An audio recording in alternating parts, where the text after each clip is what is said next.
Okay, this video is going to be from work, as you guys can see, and I'm pretty much just going to talk about Brock Lesnar and Triple H and pretty much what happened and what this is going to lead to in the future between the two. Obviously, I think it's pretty evident that it's going to be a match with Brock and Triple H, just you don't know when. I think it's going to be at SummerSlam, considering that Triple H does have a broken arm, and for those of you who have had a broken arm before, it takes about 2 to 3 months to recover.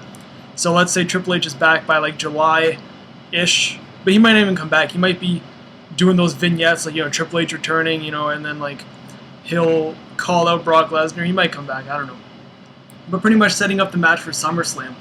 And I think that's going to be Brock Lesnar's big, his big like thing, obviously before Cena. But like now I think a lot of people are upset that Brock is losing or lost, to John Cena. I don't think that's going to happen anymore until SummerSlam, because I think they are going to build Brock Lesnar to just be a huge monster, just destroy pretty much every person who's going to be getting in his way from now on, which could possibly be a Randy Orton feud.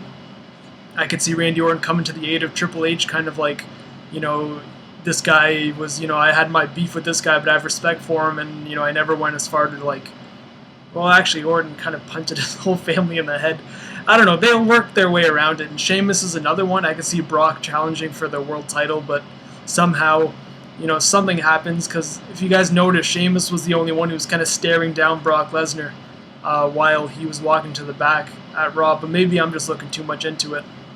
But I can see, yes, until SummerSlam, I can see a Brock and Sheamus and a Brock and Randy Orton feud somehow happening. As for Over the Limit, I'm not sure if he will be wrestling. They'll probably suspend him for like a month, which will kind of go through that pay-per-view. And he'll probably wrestle at Money in the Bank in July against, I'd say, Randy Orton, I'm assuming. I don't know. And yeah, that's pretty much it. The promo itself was pretty good. Although Triple H you kind of saw that Brock was going to jump Triple H, how, Johnny Ace kept saying, Triple H, you're going to stop doing this. And then Triple H didn't take his eye off Lesnar, but as soon as he did, that's when he jumped him. And I think it'll be a good feud. I think it's obvious that Brock will lose to Triple H, but just that match alone, I think that match was going to be a WrestleMania caliber event. You have Brock Lesnar versus Triple H on a marquee, that sells some tickets. And I personally would love to see that match at WrestleMania 29. But SummerSlam isn't all that bad either. I'd say, you're going to do Rock and Brock at Mania, do Triple H and Brock at, SummerSlam. Survivor Series, do something. Another big match, I can't really think of any. Maybe a Cena rematch. I don't know. Just the big four have Brock Lesnar in just that big match, and just make some money off the guy as much as you can, because clearly he doesn't mind losing right now, because, he gets his money, he does whatever you want. So I think that's how Brock Lesnar and a lot of people look at it. But Triple H is out with a broken arm.